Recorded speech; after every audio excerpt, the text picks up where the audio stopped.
আসসালামু আলাইকুম। আজকে নাকি আমার বিদেশি মুরগি একটা অসুস্থ খুব। আমি আসার পরে শুনতে আছি, একটু দেখবো যেটা সত্যি কতটুকু।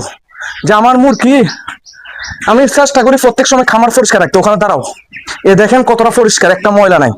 সব সময় চেষ্টা করি, কিন্তু এখন শুনতে আছি আমার মুরগি নাকি একটা অসুস্থ হয়ে গেছে। আজকে একটু দেখবো যে আসো কোন মুরগিটা অসুস্থ। বিসমিল্লাহির রহমানির রহিম।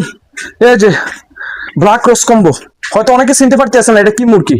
এটার নাম হচ্ছে ব্ল্যাক রোজ কম্বো। এই মুরগিটা ফিমেল।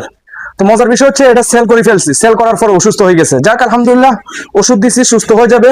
তাকে ওষুধ চালাইতে আসছি। এই যে দেখেন, 3টা ওষুধ ওস্তাদের জন্য রাখি দিছি। সবগুলো ওষুধ চলতে আছে। আশা করি ইনশাল্লাহ আজকের ভিতরে সুস্থ হয়ে যাবে। গলার মধ্যে কিছুটা কফ, জিরকোটেল সালাইয়ের।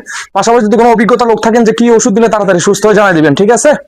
আর মজার বিষয় হচ্ছে যে আরেকটা জিনিস দেখাই। এই যে এখানে একটা সিল্কি আছে, দেখেন, দেখতে পাচ্ছেন? আমরা এই যে দেখেন সুন্দর করে, এই সিল্কিটা জন্মগতভাবে একটা চোখ অন্ধ, মানে চোখ ফসে গেছিল, ফসা যেটা বলে। পরে যখন নষ্ট হয়ে গেছে, আমি তো ভাবছি এটা চোখ আর কখনো সুস্থ হবে না। আলহামদুলিল্লাহ এখন সম্পূর্ণ সুস্থ হয়েছে। মজার আর একটা বিষয় হচ্ছে যে আপনারা যদি ফাইটার মেল লাগে, এই মেলটা নিবেন। হ্যাঁ, একটু মেলটা দেখাই দাও। এই যে দেখতে পাচ্ছেন? তো ইনশাল্লাহ আমরা আজকে ভিডিওতে মূল আকর্ষণ এটাই, আমাদের মেলটা যদি কারো পছন্দ নিয়ে নিবেন, ঠিক আছে? ওকে, আল্লাহ হাফেজ, সুস্থ থাকবেন, ভালো থাকবেন, আসসালামু আলাইকুম।